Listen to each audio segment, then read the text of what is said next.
Glória a Deus. Olá pessoal, graça e paz. Meu nome é Francisco Mesquita, eu sou pastor da comunidade cristã Dunamis, aqui no Guararapes. Queridos, hoje nós vamos estar falando algo relevante para a tua vida. Nós vamos estar falando um pouco a respeito do crescimento espiritual. Nós vamos entender que a maturidade nos dá acesso às bênçãos de Deus para as nossas vidas. Então abre o teu coração, recebe essa palavra da parte de Deus e Deus vai acrescentar de forma sobrenatural na tua vida, em nome de Jesus.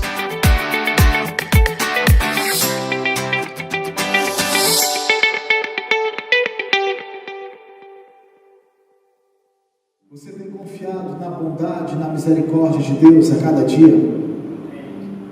Amém? Como o Senhor é maravilhoso, como Ele é tremendo, como Ele tem operado grandes coisas tremendas no nosso meio. Amém? Aleluia!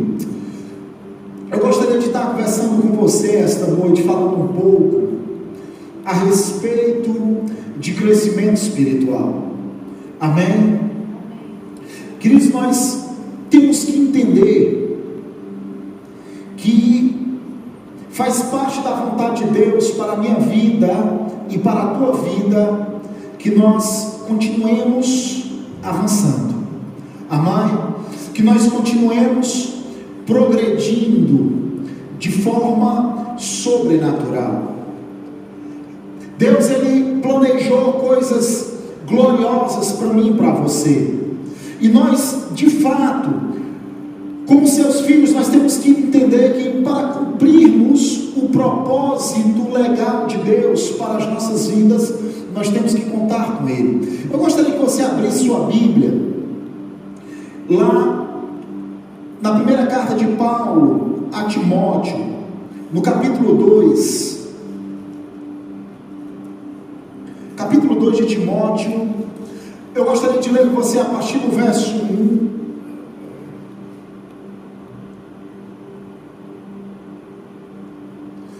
Aleluia. E aqui, queridos, esse texto, ele fala algo glorioso e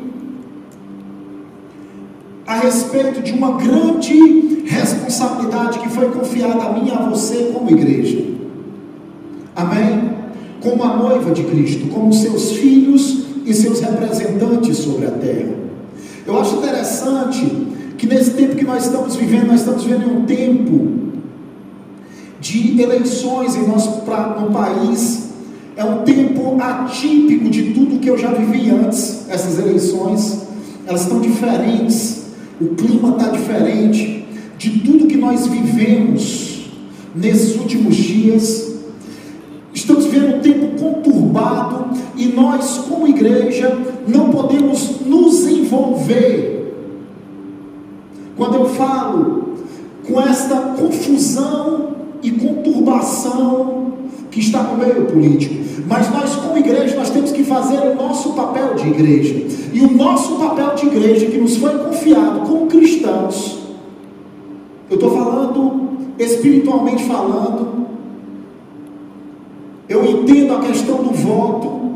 Você é livre para apoiar e votar em alguém, mas estou falando a respeito de um conselho que Paulo, ele deixa para mim e para você como igreja.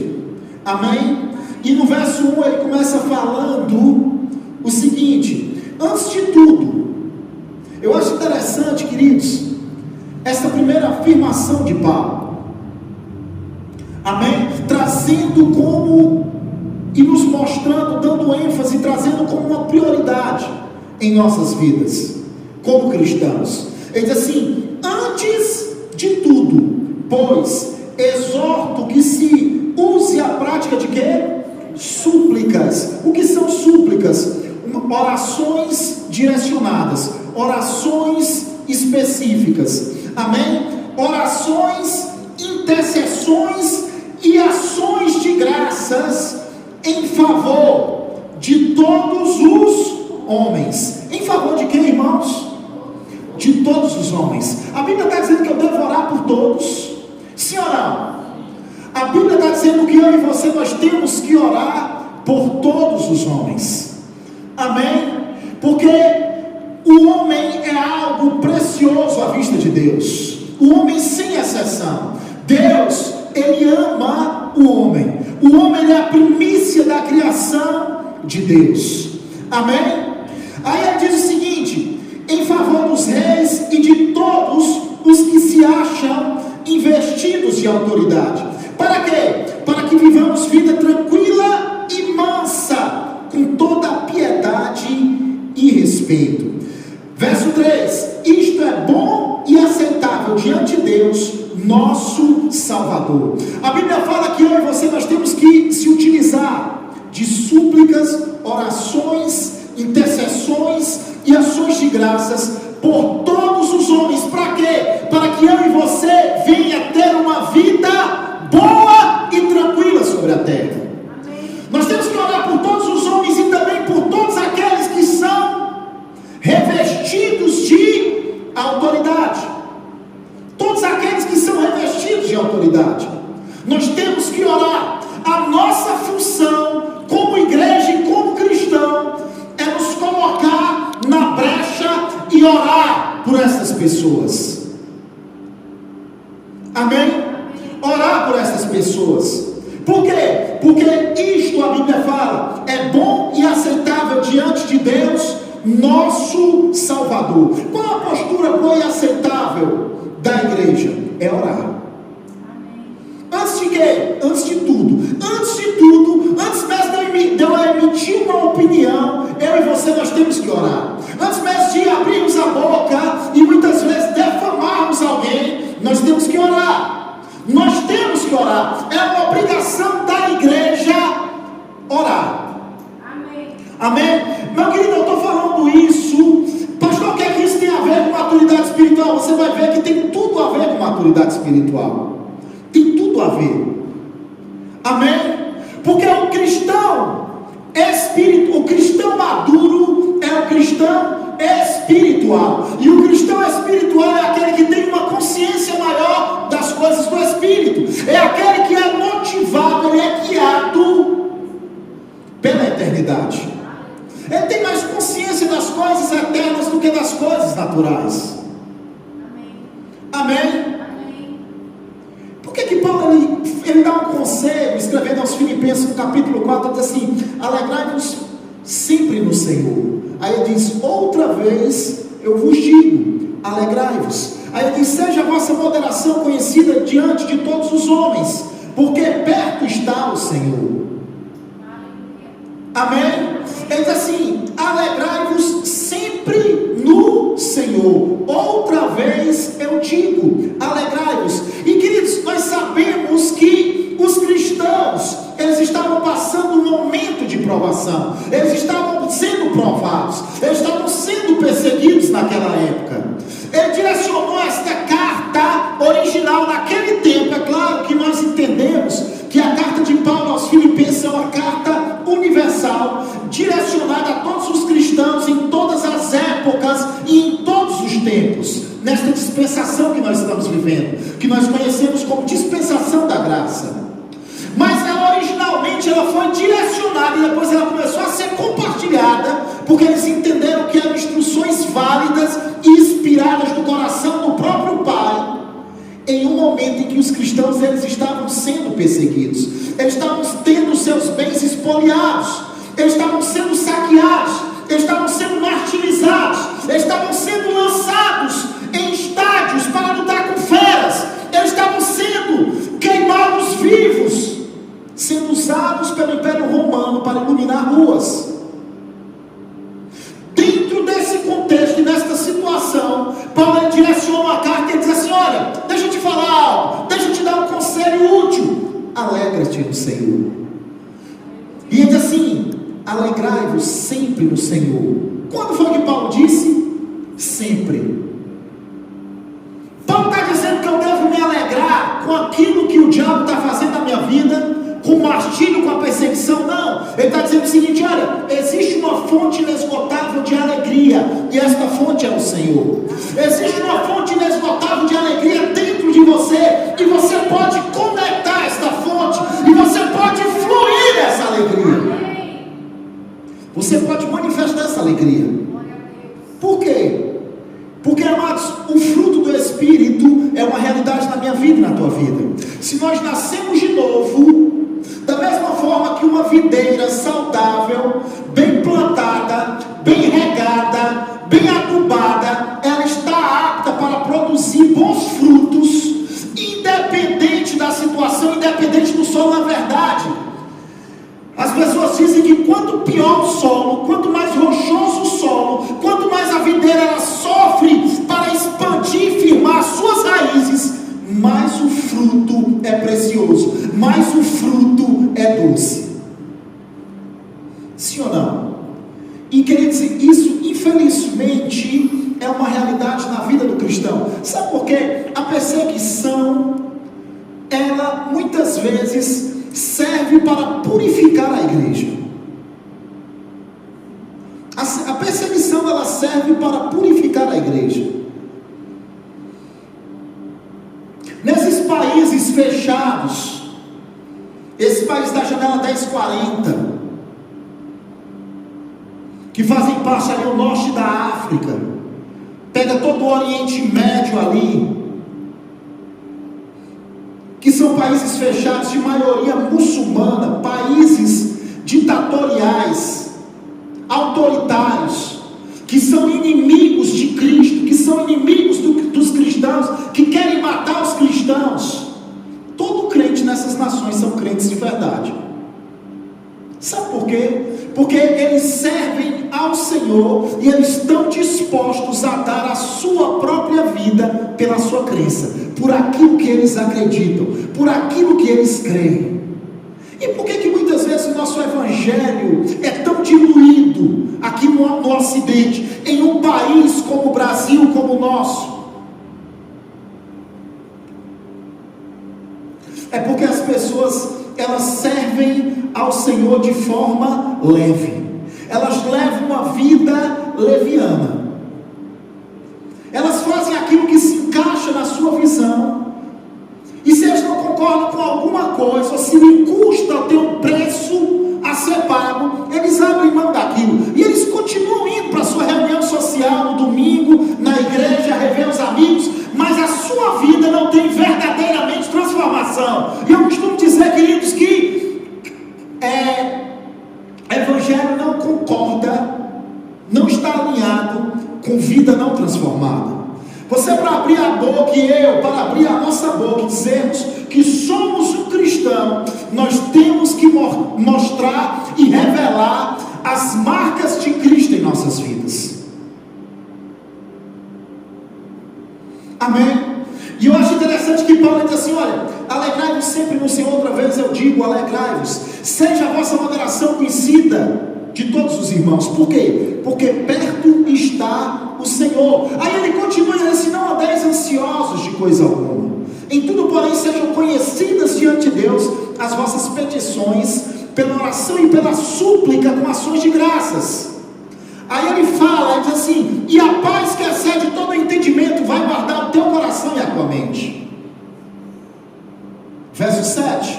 Aí no verso 8 ele diz assim: olha, tudo aquilo que é bom, agradável, perfeito, se há boa fama, se há alguma virtude, seja isso que ocupe o teu pensamento, seja isso que ocupe o teu pensamento, seja isso que ocupe a tua mente. Nós podemos dizer e mostrar outra afirmação de Paulo, lá em Colossenses, no capítulo 3, no verso 1, ele diz assim: pensai nas coisas lá do alto, onde Cristo vive, assentado à direita de Deus Pai. Pensai nas coisas lá do alto, não nas que são aqui da terra, porque morrestes e a vossa vida está oculta juntamente com Cristo em Deus. Aí ele diz: quando Cristo, que é a vossa vida, se manifestar, então vós também sereis manifestados com Ele em glória. Aí no verso 5, ele diz assim: fazei, pois, morrer a vossa natureza terrena, prostituição, impureza, paixão lasciva, desejo maligno e avareza, que é idolatria. Por estas coisas é que vem a ira de Deus sobre os filhos da desobediência. Por estas coisas é que vem a ira de Deus sobre os filhos da desobediência. Por que Paulo está falando aqui, querido? reino. Ele está falando a respeito da mentalidade que o cristão deve ter. O que deve ocupar a minha mente? O que deve estar em meus pensamentos? É a palavra. Em que eu tenho que meditar? Eu tenho que meditar nas coisas do alto. O que eu tenho que meditar no problema? É na circunstância, é na situação que me assola, é no vizinho que me persegue, é no problema que eu estou no trabalho. Não! O que eu tenho que meditar? O que eu tenho que pensar? Nas coisas do alto. Que coisas do alto? Onde Cristo vive. Ele está falando a respeito de eu e você, nós meditarmos a respeito da grandeza, da manifestação, da salvação que me alcançou e te alcançou. Qual a realidade da salvação? Você é salvo, eu sou salvo. Paulo diz: antes de tudo eu te exorto que se use a prática de oração por todos os homens. Eu devo orar por todos os homens. Eu devo orar por aqueles que são investidos de autoridade. Eu devo orar pelos reis. Eu devo orar pelos governadores. Porque isto é bom e agradável diante de Deus. Isto é bom e agradável diante de Deus. Esta é a vontade de Deus para a minha vida e para a tua vida como igreja. Meu amado, a Bíblia fala lá em 1 Timóteo, no capítulo 3, no verso 15, falando da minha identidade, da tua, como igreja. 1 Timóteo 3,15, a segunda parte do versículo 15, diz que nós somos a igreja do Deus vivo. Quem? Diga eu. Diga assim: eu sou a igreja do Deus vivo. Mas ele fala algo interessante, ele diz assim: coluna e baluarte da verdade. A verdade, ela deve estar impressa na minha vida e na tua vida. Nós podemos usar outra afirmação de Paulo, escrevendo aos Coríntios, ele diz assim: que eu e você, nós somos o quê? Cartas vivas. Eu e você, nós somos cartas vivas. Eu e você devemos ser a Bíblia, que muitos vão ler. Eu e você sabia que eu e você, nós podemos ser a única Bíblia, ou a única verdade que algumas pessoas sobre a terra vão ter contato? Paulo está dizendo que eu e você, nós somos a igreja do Deus vivo. O nosso Deus, Ele está vivo. Ele ressuscitou. Nós somos a coluna e o baluarte da verdade. Nós levamos uma bandeira. Nós levantamos uma bandeira. E a bandeira que nós levantamos como igreja, eu e você, é a verdade. É a verdade. Sim ou não? Amém? No verso 3 ele diz: isto é bom e agradável. Eu dei essa introdução sobre oração, mas eu queria dar ênfase no verso 4. Esse versículo que eu vou ler com você agora, de 1 Timóteo, capítulo 2, versículo 4. Ele diz assim: o qual deseja que todos os homens sejam o que, irmãos? Salvos. E o que? Cheguem ao pleno conhecimento da verdade. Porquanto há um só Deus e um só mediador entre Deus e os homens, Cristo Jesus, homem. Então aqui nós podemos ver e perceber a vontade completa de Deus para a minha vida e para a tua vida. A vontade de Deus para o homem não é somente que ele seja salvo. Nós temos que compreender isso. Deus, ele deseja que todos os homens sejam salvos? Sim. Esse é o desejo do coração do Pai. É inconcebível nós crermos que Deus, ele destina uns para a danação eterna, para a condenação eterna, e outros para a vida eterna, que é algo que já está decidido de antemão, pré-determinado no coração de Deus, como alguns creem. Não, a vontade de Deus é que todos sejam salvos. Agora deixa eu te fazer uma pergunta: qual é a vontade de Deus? Você pode repetir qual é a vontade de Deus? Nós acabamos de ler aqui. É que todos sejam salvos e cheguem ao pleno conhecimento da verdade. Qual é a vontade de Deus? É que todos sejam salvos e cheguem ao pleno conhecimento da verdade. Então a vontade de Deus é que todos sejam salvos. Você concorda comigo? Na verdade, deixa eu corrigir, você concorda com a Bíblia? A vontade de Deus é que todos sejam salvos. Agora deixa eu te fazer outra pergunta. Deus, ele deseja que todos sejam salvos. Mas deixa eu te fazer uma pergunta. Todos estão sendo salvos? Todos estão morrendo salvos? Não. Amém? Então nem tudo aquilo que Deus deseja acontece. Por que nem tudo aquilo que Deus... Sabe por que eu estou fazendo essa pergunta, querido? Eu vou falar sobre crescimento espiritual. É porque muitas pessoas, elas vivem de qualquer forma a vida cristã, e elas confiam em um chavão que existe no nosso meio. Um chavão evangélico. Eu acredito que você já tenha ouvido sobre isso. Quem tem promessa não morre. Mas me diz uma coisa: quantos sabem que tem promessa morre? Sim ou não? Queridos, nós acabamos de ler que a vontade de Deus é que todos o quê? Sejam salvos. Qual a vontade de Deus? É que todos sejam salvos. Todos estão sendo salvos? Não. Por que todos não estão sendo salvos? Porque Deus, ele respeita, a minha opinião é a tua opinião.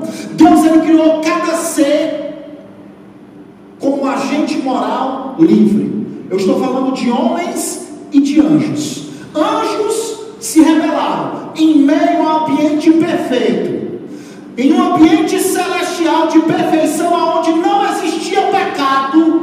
Um sujeito chamado Lúcifer inventou o pecado. É por isso que a Bíblia fala que a Bíblia atribui paternidade ao diabo a algo. Qual é a única paternidade que o diabo? Ele é o pai da mentira. Satanás, ele é o pai da mentira. A mentira, o engano, nasceu nele, em um ambiente perfeito, em um ambiente em que a Bíblia fala que ele habitava no Monte Santo de Deus, que ele tinha um trono, ele tinha uma posição de autoridade que Deus havia confiado a ele. Mas a Bíblia fala que na multiplicação do seu comércio, ele começou a ver tanta coisa, a mexer com tanta coisa, que aquilo corrompeu o coração dele. Na verdade, o coração dele não corrompeu porque Deus quis que o seu coração fosse corrompido, porque ele se deixou corromper. Ele começou a olhar para si mesmo, para aquilo que ele era. Ele tirou os olhos do Salvador e ele começou a olhar para ele mesmo, e ele começou a dizer: olha, por que não? Por que não eu? Por que eu tenho que direcionar para ele? Por que não? Por que eu não posso estabelecer o meu trono à altura do trono do Criador? Por que não? Ele permitiu que o engano entrasse e dominasse na sua vida. Amém? Então todo ser que foi criado, ele foi criado como um agente moral livre. Deus nos dá escolhas. Nós podemos ver isso na aliança palestínica. O que é a aliança palestínica? É quando Moisés, ele deu as últimas instruções para o povo de Israel antes de entrar na terra de Canaã. Ele deu as últimas instruções. Ele relembrou, ele juntou todas as autoridades, todos os príncipes, Josué, Arão, e ele deu as últimas instruções. E dentre elas, ele disse o seguinte: olha, tenham muito cuidado, para que depois que vocês entrarem na terra prometida, vocês começarem a habitar em casas que vocês não construíram, usufruir de vinhas que vocês não plantaram, depois que o gado de vocês venha multiplicar, os celeiros de vocês estiverem transbordando, vocês começarem a viver a prosperidade que foi provisionada por mim para a vida de vocês, vocês não venham cair no engano e venham achar: foi a força do meu braço. Ele diz: olha, antes te lembra do Senhor teu Deus. Sabe por quê? Porque sou eu que te dou sabedoria para que você conquiste, adquira riquezas. Moisés, ele disse assim: olha, eis que eu proponho a vida e a morte, a bênção e a maldição. Escolhe a vida, escolhe a bênção. Mas, amados, quem tinha que escolher era o povo. Quem tinha que escolher era o povo. O povo tinha que escolher. O povo tinha que escolher a bênção. O povo tinha que escolher a vida. O que era que significava escolher a bênção e a vida? Era inclinar o coração, se voltar para o Senhor, lembrar, entrar em uma postura de humildade diante de Deus, sempre reconhecendo que o Senhor era tudo em sua vida, que tinha sido o Senhor que havia provisionado tudo aquilo, que era o Senhor que dava sabedoria para que eles conquistassem tudo aquilo que eles estavam conquistando. Nós vemos histórias extraordinárias de homens que confiaram em Deus e com pouco que eles tinham, Deus fazer coisas tremendas. Nós vemos o livramento que Deus deu para Israel através da vida do juiz Gideão. Ele juntou 15 mil homens. Deus disse: olha, tem homem demais. Você vai cair na presunção de achar que foi o teu exército, que foi a tua força. Ele botou um monte embora, ficou 5 mil, ainda tem muito homem. Ele botou mais um monte embora, ficou 300, Deus disse: agora vai. E nós vemos esse homem com 300 homens desbaratando um grande exército. O que é que Gideão tinha? Habilidade? Não. Nós sabemos que, naturalmente falando, Gideão, ele era um homem covarde, sim ou não? A Bíblia fala que ele estava escondido, malhando o trigo no lagar. Ele estava numa caverna, separando o trigo, porque ele estava com medo dos midianitas de roubarem. O anjo aparece para Gideão e diz assim: diz aí, Gideão, homem valente. Ele disse: eu, homem valente? Eu acho que o senhor veio no lugar, no endereço errado. Ele disse: não, é você mesmo. Ele disse: não, acho que você não entendeu, não. Acho que você não entendeu que eu sou Gideão. Eu sou um homem que faz parte de uma tribo miserável, um país que está entregue com as fronteiras abertas por causa da rebelião, por causa do pecado, um país falido. Eu faço parte. Nesse país miserável e falido, eu faço parte da tribo mais miserável. Nessa tribo mais miserável, eu faço parte da casa mais miserável da tribo mais miserável. E nesta casa mais miserável, eu sou o mais miserável de tudinho.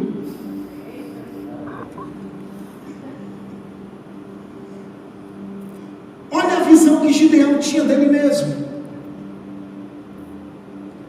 Deus, ele precisou algo de Gideão. Deus, ele só precisou que ele cresça. Deus só precisou da confiança de Gideão. É o que Deus, ele precisa de mim, de você, querido. E a fé vai nos colocar em uma postura diante de Deus,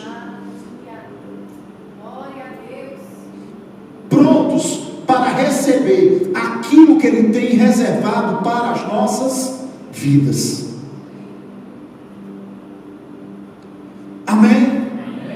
Ele confiou no Senhor. O Senhor promoveu livramento através da vida de Gideão para uma nação, porque ele decidiu confiar em Deus.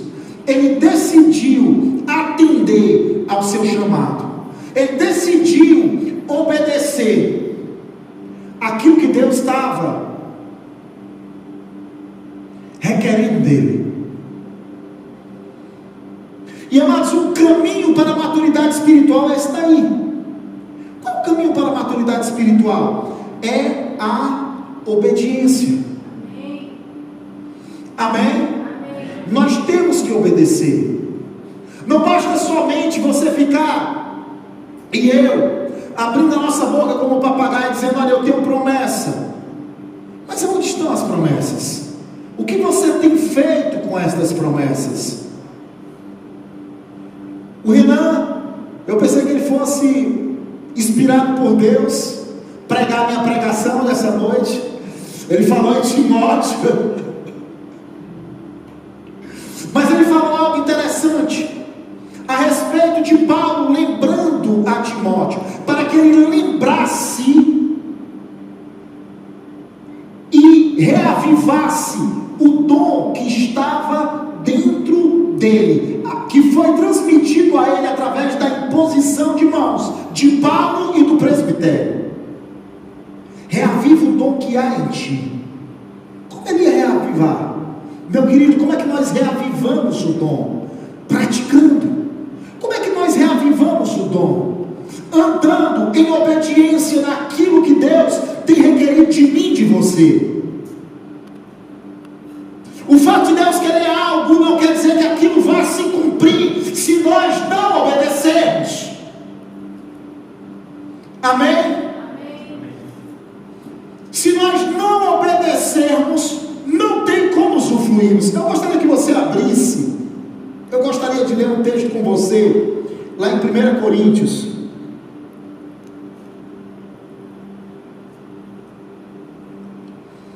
Já que nós vamos ceiar esta noite, 1 Coríntios capítulo 11.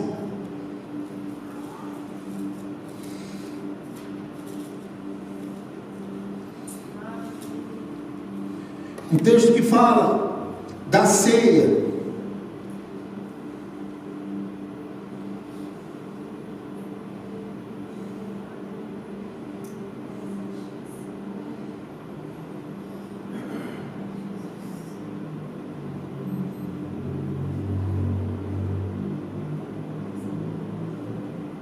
Capítulo 11, verso 27.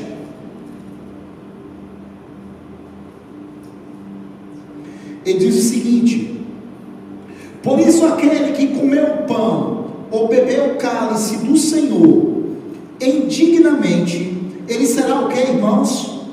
Réu do corpo e do sangue do Senhor.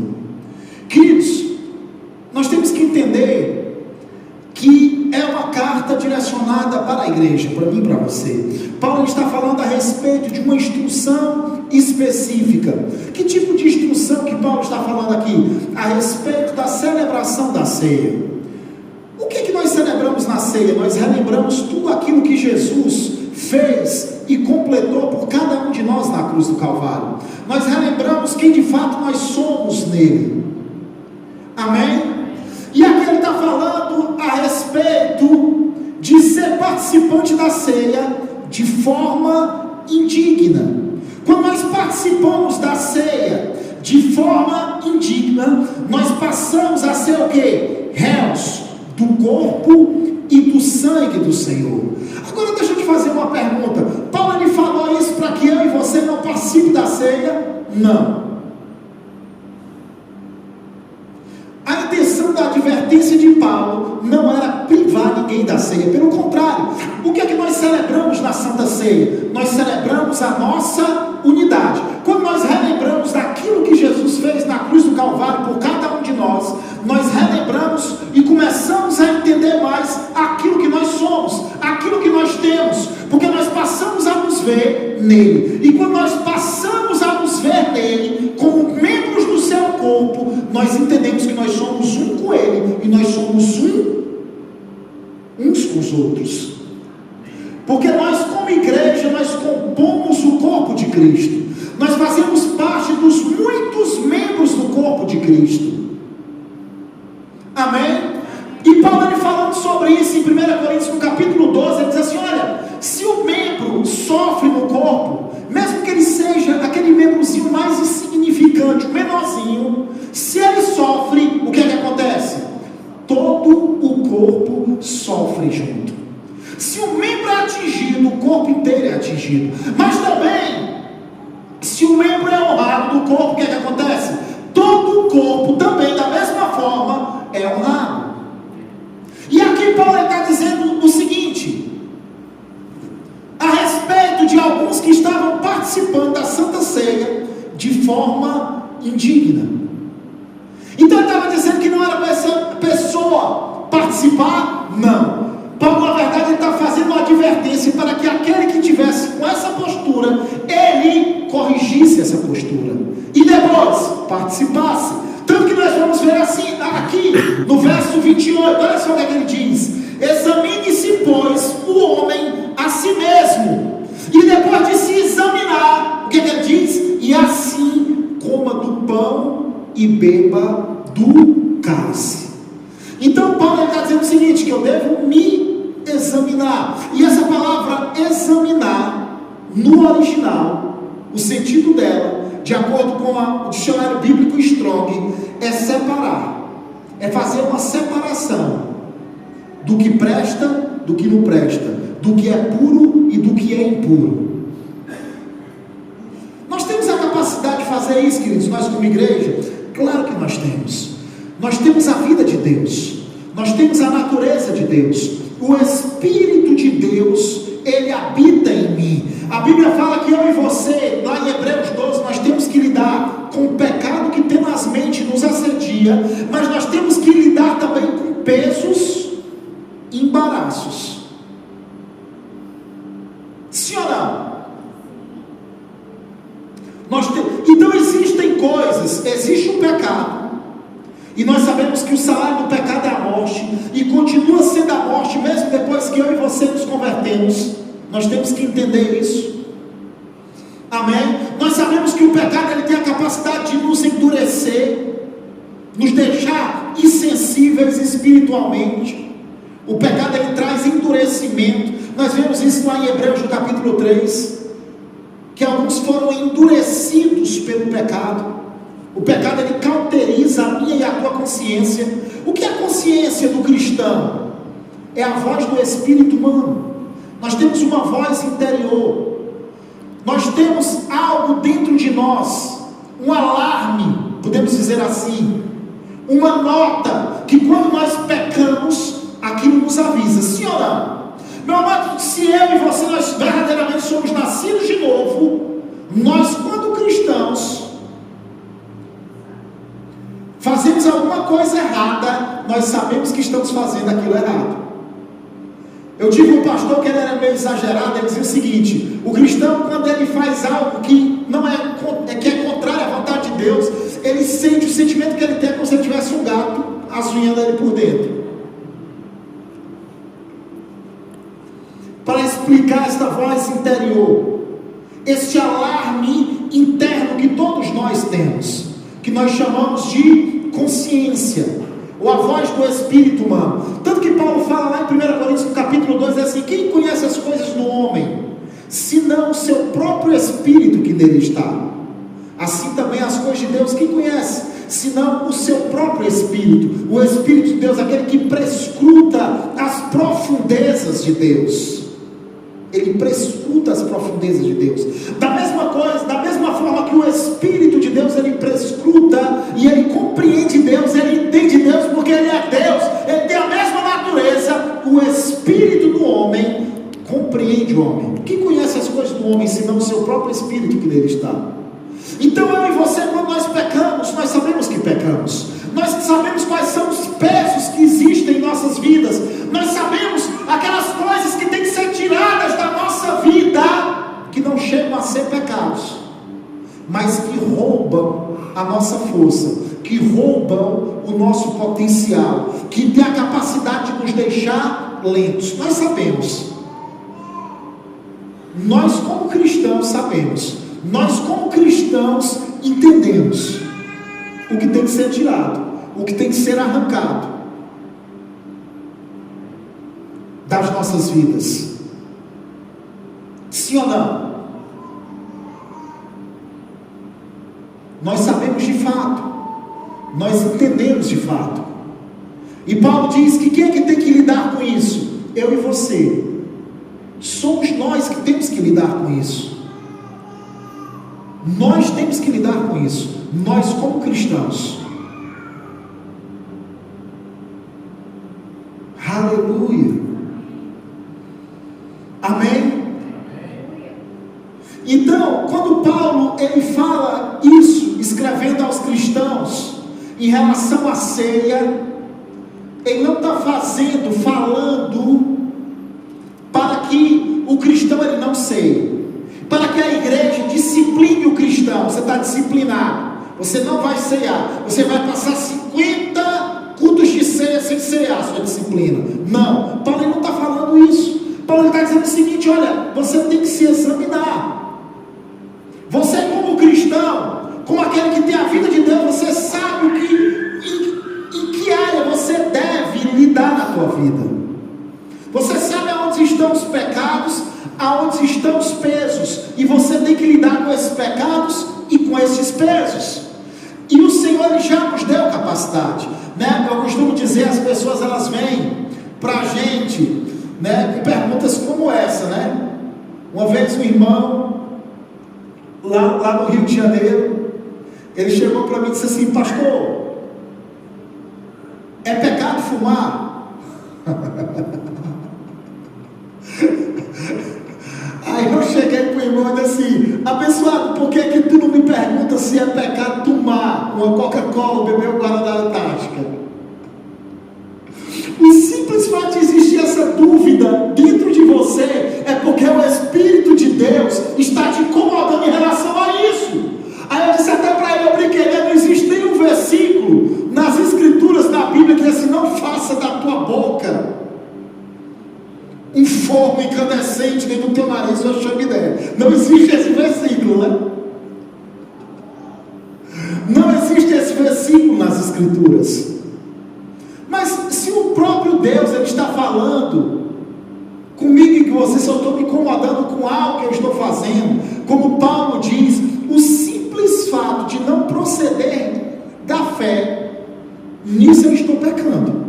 O simples fato de existir a dúvida e eu estar fazendo, nisso eu estou pecando. Porque fé é convicção, é certeza. Amém?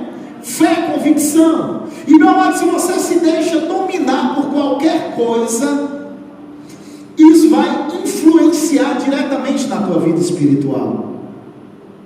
Se existe qualquer coisa que te domina, que te controla, e você permite isso, isso vai influenciar diretamente na tua vida espiritual. Amém?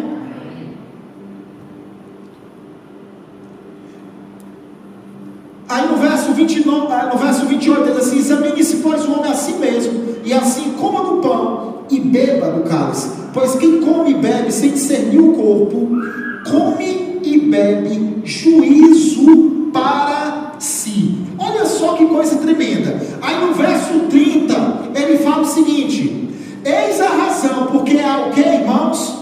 Entre vós muitos fracos e doentes, e não poucos que dormem, ou seja, ou que já morreram. Amém? Ou seja, ou que já morreram. Porque se nos julgássemos a nós mesmos, não seríamos julgados. Mas quando julgados, nós somos disciplinados pelo Senhor. Por que nós somos disciplinados pelo Senhor? Para não sermos condenados com o mundo. Por que Deus, Ele me disciplina e Ele te disciplina? Porque Ele é nosso Pai. Nós temos que entender que a disciplina é um ato de amor de Deus. E aqui a disciplina, aqui nesse texto, o que Ele está falando aqui da disciplina do Senhor? Eram muitos que estavam fracos, muitos que estavam doentes, e não eram poucos os que já haviam morrido. E meu amado, se você for entender, aqui Ele está falando a respeito de pessoas que tiveram a sua carreira interrompida, ou seja, morreram antes do tempo, morreram antes de completar aquilo que lhe estava proposto em Cristo. É por isso que eu fiz aquela pergunta no início: qual é a vontade de Deus? É que todos sejam salvos. Todos estão sendo salvos? Não. Muitas pessoas estão morrendo sem a salvação? Claro que sim. Muitos estão morrendo sem a salvação. É a vontade de Deus? Não. Qual é a vontade de Deus? É que todos sejam salvos. Mas não é porque Deus, Ele quer, Ele deseja, que quer dizer que aquilo vai se cumprir. Nós temos que entender isso nas nossas vidas, de uma vez por todas. Mas só que a Bíblia está falando da salvação, mas ela não está falando apenas da salvação. Aqui no capítulo 2 de Timóteo, além da salvação, qual é a vontade de Deus também? É que o cristão, ele chegue ao pleno conhecimento da verdade. E meu amado, eu quero que você entenda que quando a Bíblia fala do pleno conhecimento da verdade, está falando a respeito de quê? De maturidade espiritual, de amadurecimento. Então qual é a vontade de Deus? É que o cristão, que o homem seja salvo e que ele chegue à maturidade plena. Que maturidade plena é essa? A medida e a estatura de varão perfeito. Quem é o modelo para a minha vida e para a tua vida? Jesus Cristo. Quem é o conceito de Deus para a humanidade? Jesus. Qual é o top, o ápice da maturidade cristã sobre a terra? Jesus. Eu posso chegar lá, eu posso viver e andar como Jesus viveu e andou sobre a terra? Sim. Eu vou chegar? Não sei. Eu vou chegar? Não sei. Estou me esforçando para chegar. Posso me esforçar mais ainda. Tenho falhado em muitas áreas.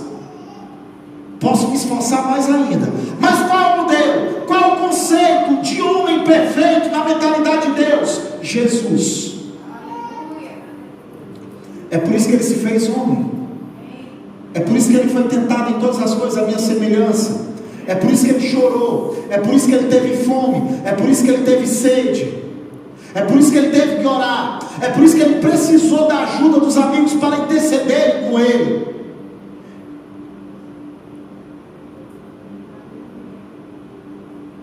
Amém? É por isso que a Bíblia fala, como Deus ungiu a Jesus de Nazaré com o Espírito Santo e com poder, o qual andou por toda parte fazendo bem e curando a todos os oprimidos do diabo. Por quê? Porque Deus era com ele.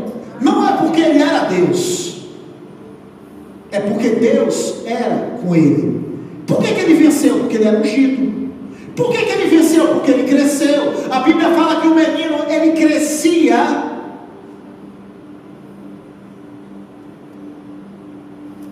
em estatura, conhecimento e graça. É isso que a Bíblia fala do pequeno varão Jesus. A Bíblia fala que ele crescia. Jesus, ele teve que crescer. Ele desenvolveu em conhecimento, estatura e graça diante de Deus e diante dos homens. É um mistério. É aquilo que Paulo diz, o mistério que esteve escondido pelos séculos e as gerações. Que mistério é esse? Cristo em nós, a esperança da glória.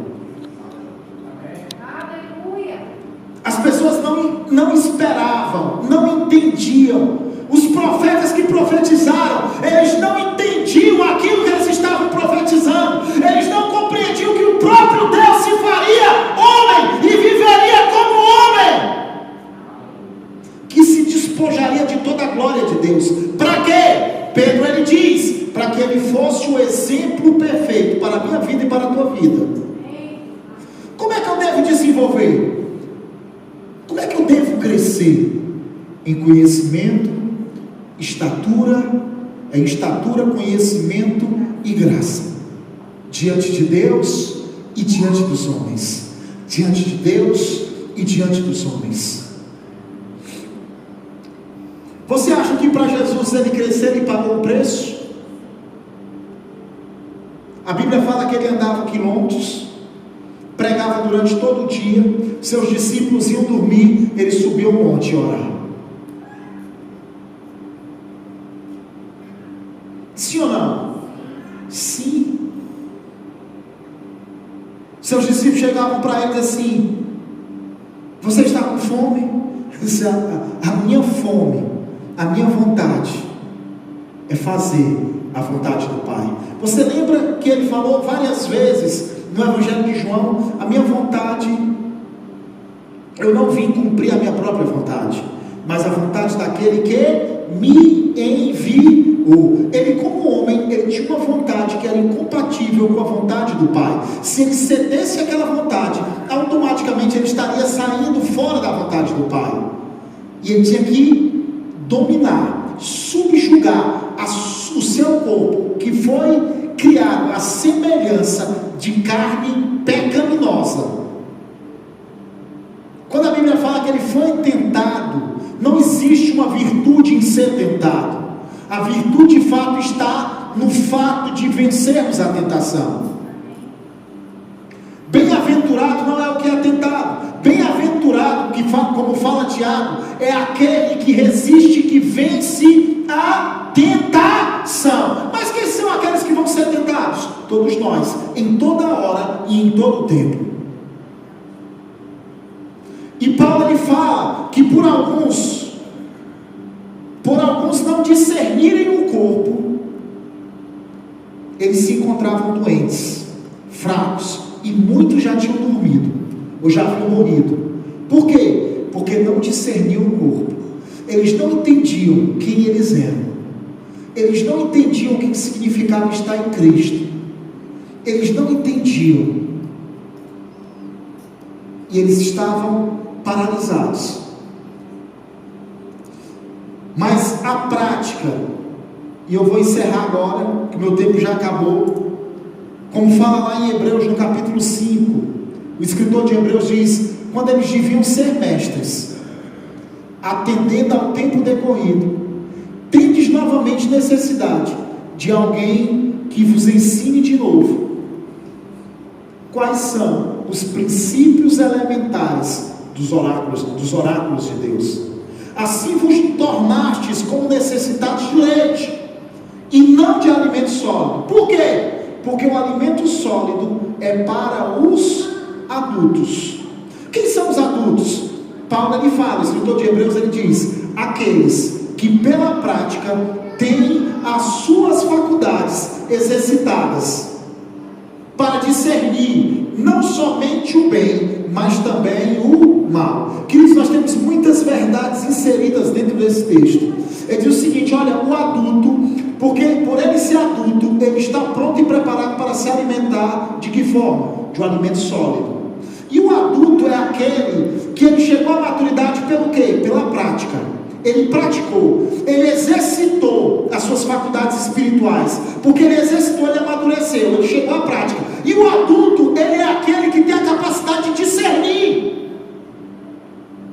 Então tudo aquilo contrário que foi falado a respeito do adulto se encaixa no bebê ou na criança. A criança ela não tem a capacidade de se discernir.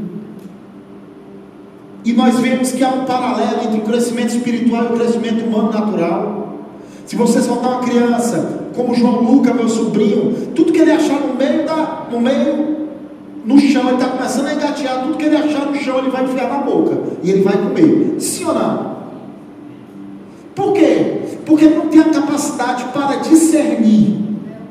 Ele pode comer inclusive algo que vai matar ele, sim ou não? Ele pode inclusive meter a mão na tomada, o dedinho na tomada, levar um choque e morrer, sim ou não? Por quê? Porque ele não tem a capacidade de discernir. Por quê? Porque ele é um bebezinho. Da mesma forma, são os bebês espirituais. Mas o que é que vai me levar à maturidade? É o alimento. A Bíblia fala que a Bíblia, a mesma Bíblia que eu e você nós lemos, ela pode ser leite, mas também ela pode ser alimento sólido. A Bíblia fala que a palavra ela se renova a cada dia. Por que a palavra se renova a cada dia? Porque na percepção, na concepção, na mente de Deus, eu e você estamos evoluindo. Não é a Bíblia que muda sou eu e você.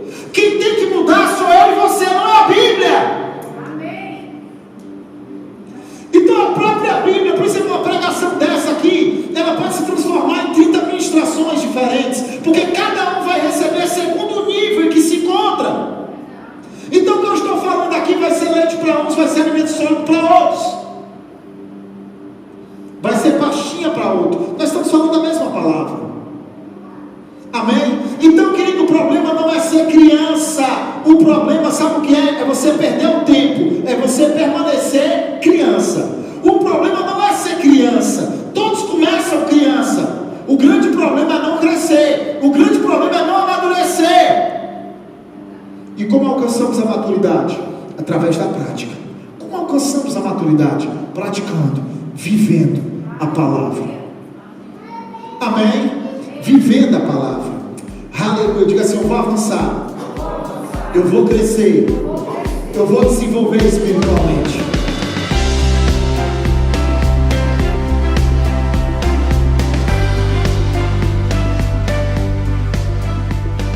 Glória a Deus. Eu sei que essa palavra, ela veio do coração do Pai, uma palavra totalmente inspirada e que tem a capacidade de mudar a tua vida. Mas como uma palavra dessa consegue mudar a sua vida? Se você de fato decidir praticá-la, vivê-la. Muito melhor do que simplesmente receber uma palavra como essa, meu querido, é você decidir no coração praticá-la e de fato se esforçar e viver dentro dos preceitos que Deus estabeleceu para a tua vida. Então seja abençoado em nome de Jesus.